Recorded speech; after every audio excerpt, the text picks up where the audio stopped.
Hello বন্ধুরা, তোমরা সবাই কেমন আছো? রূপা কিচেনে সবাইকে স্বাগত। আজকে আমি চলে এসেছি একটা নতুন রেসিপি নিয়ে। আজকের রেসিপি হচ্ছে বেগুন দিয়ে জাপানি পুঁটির ঝাল। দেখতে পাচ্ছ আমি এখানে দুটো মাছ নিয়ে নিয়েছি। মাছ দুটোকে কেটে নেব। তো জাপানি পুঁটি খুবই টেস্টি। দেখতে পাচ্ছ মাছগুলো আমি একটা একটা করে কেটে নিচ্ছি।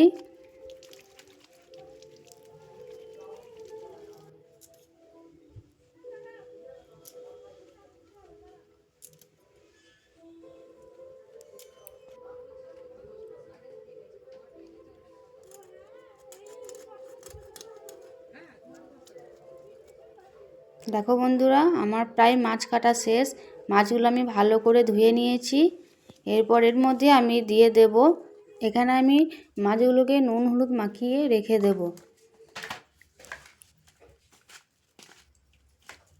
দেখো বন্ধুরা, এরপর আমি রান্না করার জন্য নিয়ে নিয়েছি কুচনো পেঁয়াজ, টমেটো, বেগুন, আদা, শুকনো লঙ্কা বেটে নিয়েছি।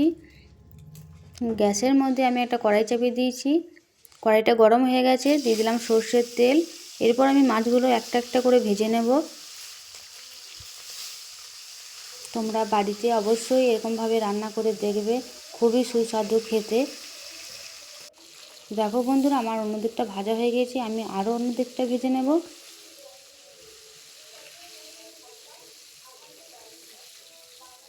দেখো বন্ধুরা, আমার মাছগুলো প্রায় ভাজা হয়ে গেছে। এবার আমি একটা পাত্রে তুলে নিলাম। এরপর আমি ওই তেলেই দিয়ে দেব কালো জিরে আর দিয়ে দেব কুচনো পেঁয়াজ। ওর সঙ্গে টমেটোগুলো আমি দিয়ে দেব।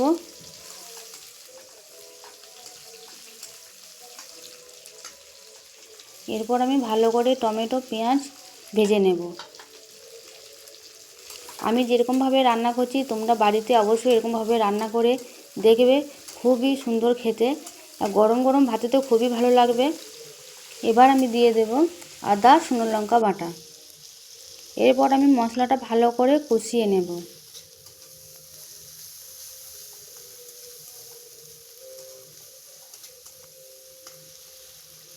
দেখো বন্ধুরা, এখানে আমি গুঁড়ো জিরে ব্যবহার করেছি, তোমরা চাইলে গোটা জিরেও ব্যবহার করতে পারো।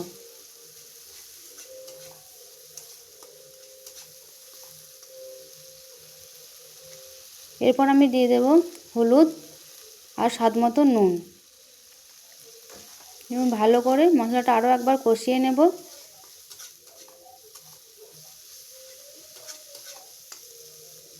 এবার আমি এখানে দিয়ে দেব সামান্য পরিমাণ জল। তারপর আমি ভালো করে মশলাটা কষিয়ে নেব।